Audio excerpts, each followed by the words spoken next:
علیکم۔ آج میں اپنے وطن کی محبت کے لیے تقریر کا نغمہ نہیں لیا، بلکہ وطن کی محبت کے لیے اشعار لی ہے جو آپ کے سامنے اظہار کروں گی۔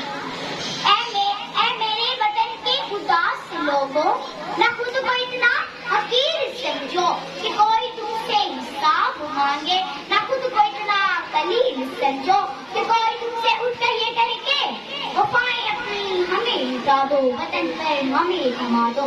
اٹھا اور اٹھ کر بتا دو ان کو کہ ہم میں ایمان سارے نہ